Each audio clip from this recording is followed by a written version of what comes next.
Nah, katanya Mill, kebebasan itu hanya untuk orang dewasa dan berakal, rasional. Semua prinsip-prinsip kebebasan yang nanti dibahas itu hanya untuk orang yang sudah dewasa. Anak-anak tidak kena hukum ini, tidak kena hukum prinsip kebebasan. Orang tua juga begitu. Ya, apalagi yang sudah agak pikun juga. Orang tua yang atau yang pikirannya tidak nyampe juga tidak masuk, tidak kena khitab kebebasan. Bebas itu hanya untuk orang dewasa dan berakal. Jadi kalau di sini ada yang merasa belum balik, belum dewasa, berarti tidak kena khitab untuk bebas. Kalian boleh tidak bebas, tapi orang dewasa harusnya dia bebas. Kalau dalam bahasa agamanya balik. Balik itu sampai. Dulu kalau di desa, kenapa diartikan sampai? Dewasa itu cirinya tanganmu sudah bisa nyampe ke telinga. Nah, itu ilustrasinya orang Jawa untuk mengartikan balik. Kalau di kitab-kitab kuning biasanya disebut mumayyiz. Mumayyiz itu bisa membedakan baik dan buruk, berarti kamu dewasa. Kalau sebesar ini kok kalian masih kesulitan, saya susah ya Pak, mana baik mana buruk itu saya masih belum bisa membedakan, berarti kalian belum balik. Ya. Atau kadang-kadang kalau orang desa cirinya sudah sunat. Sudah sunat apa belum? Dengan asumsi kedewasaan itu dimulai ketika seorang anak punya kesadaran seksual. Dan kesadaran seksual itu dikorelasikan dengan sudah sunat apa belum. Ada yang belum sunat nggak di sini? Kalau belum sunat ya sunat. Oke, makanya kalau dalam Islam itu mu'alaf yang baru masuk Islam itu biasanya antara lain yang bikin mereka ngeri itu kan harus disunat. Karena ya kalau masih kecil disunat masih mending, kalau sudah besar kan susah disunatnya, kasihan dokternya. Karena dagingnya, kulitnya sudah alot itu. Oke, jadi hanya untuk orang dewasa dan berakal. Berarti apa? Manusia yang tidak bebas, manusia yang tidak bisa menggunakan kebebasannya, menerapkan prinsip kebebasan ini, sebenarnya dia bukan manusia yang dewasa, bukan orang yang rasional. Jadi kebalikan prinsipnya begitu. Nah, katanya Mill, prinsip paling dasar adalah setiap manusia bebas berpendapat dan bebas bertindak. Diakui atau tidak, katanya Mill, kamu kan merasa begitu. Ngaji ini kita akhiri saat ini juga kan bisa. Itu berarti ngaji ini bebas. Atau kita lanjutkan sampai nanti jam 12 kan juga bisa. Wong itu suka-suka kita. Berarti apa? Di ngaji ini kita bebas. Jadi kamu setuju atau tidak dengan ngaji ini kan boleh. Berarti kita bebas berpendapat juga. Dan itu sebenarnya hakikat manusia di muka bumi, katanya Mill. Kebebasan itu sifatnya eksistensial. Eksistensial itu berarti orang itu eksis sebagai manusia atau tidak dilihat dengan parameter dia bebas atau enggak.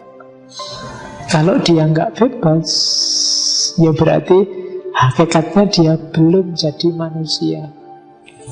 Mungkin jadi mesin, mungkin jadi robot, mungkin jadi mainan, mungkin, tapi kamu belum manusia. Untuk jadi manusia, kamu harus jadi individu yang bebas duluan. Kamu boleh kuliah, boleh tidak. Kamu boleh belajar, boleh enggak. Kamu boleh minum, boleh enggak. Pilihlah sendiri. Nah, itu namanya bebas. Saya minum apa enggak kan pilihanku. Kamu tidak bisa maksa-maksa aku, merintah-merintah aku juga tidak bisa. Ini berarti saya bebas.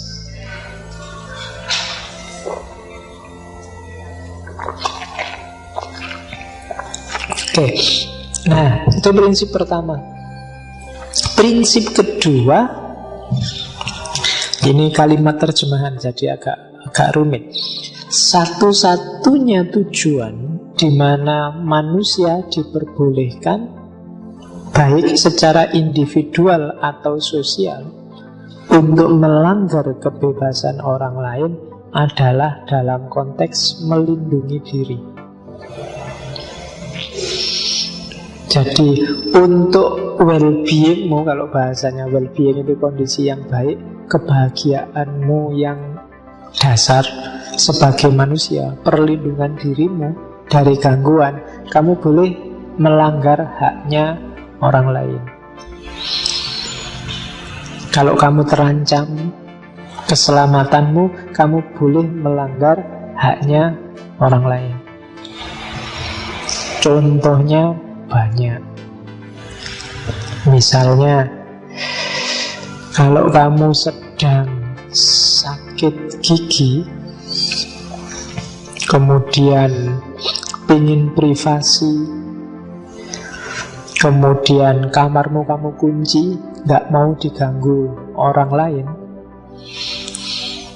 itu kan kadang-kadang kamu melanggar haknya temenmu yang mau bertamu. Aku kan bebas bertamu, kok kamu kunci gimana? Nah, aku sedang sakit gigi ya. Itu kan dalam konteks perlindungan diri boleh. Orang tidak akan nganggap kamu salah di situ.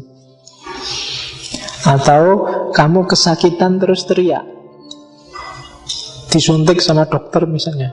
Wah, itu kan teriak, itu kan salah satu mekanisme perlindungan diri. Dan itu kadang-kadang melanggar haknya orang lain. Yang lain pengen tenang, kamu teriak-teriak. Nah, itu boleh untuk melindungi diri. Tapi nggak boleh, nggak ada alasan apa-apa tengah malam kamu teriak. Kecuali ada maling, ada rampok di rumahmu, ya teriak. Wong itu melindungi diri. Tetanggamu nggak akan marah datang, malam-malam teriak-teriak, ada maling ini loh. Iya, tapi jangan teriak dong, waktunya orang tidur loh. Kok ada maling, ya nggak apa-apa teriak.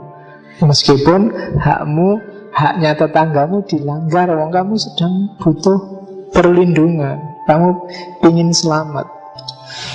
Nah, itu haknya orang lain dilanggar. Katanya Mill, tidak apa-apa dalam konteks untuk keselamatanmu, perlindungan diri.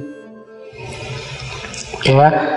Yang ketiga, katanya Mill, satu-satunya tujuan di mana negara penguasa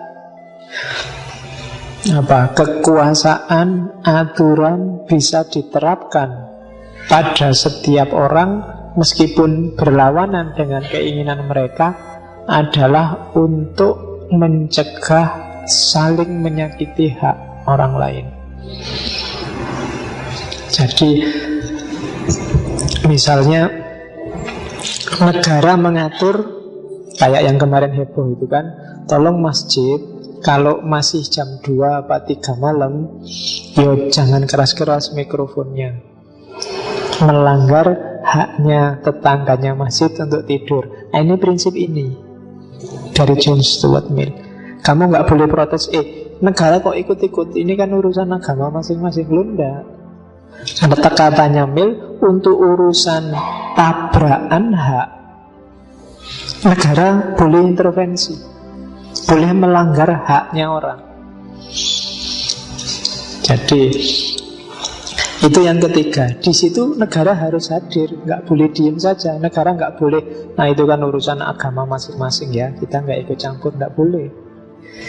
Katanya Mill, kalau ada tabrakan hak dalam anggota komunitas, yang punya kekuasaan dalam komunitas itu punya hak untuk intervensi. Jadi itu prinsip kebebasan yang ketiga. Jadi di Indonesia ini kan kadang kebolak-balik. Waktunya negara jangan intervensi, malah intervensi. Waktunya negara harus intervensi, diam saja, itu kebalik. Orang sekolah sejak dulu ya juga sudah ada kok, sekolah full day, sekolah nggak full day. Ngapain capek-capek diurusi lagi? Masyarakat itu pinter. Neng yo, mungkin karena masih baru. menterinya, terus semua mau di full day. Kita juga nanggapinya juga kadang ya ndak pas. Yang ndak kita setujui itu kan diseragamkan semua full day. Tapi argumennya semuanya isinya menyerang bahwa sekolah full day itu jelek. Itu menurut saya argumennya ndak pas. Kalau diseragamkan semua full day itu ya ndak pas. Tapi tidak semua sekolah full day itu jelek. Tapi argumen yang keluar hampir semua menunjuk kejelekan sekolah full day. Nah itu yang sering keliru-keliru. Ya mungkin menterinya pinginnya sekolah setengah hari aja muridnya bisa pinter, apalagi sekolah 1 hari mungkin tambah pinter. Enggak, kan kayak ngaji filsafat sampai jam 10 aja lumayan ini mahasiswa. Kalau tak tambahi sampai jam 2 subuh itu mungkin tambah pinter lagi. Kan itu logikanya.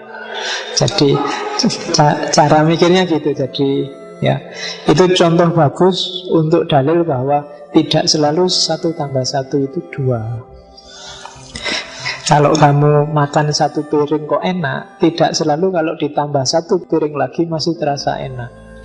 Kadang-kadang ya kamu malah muntah.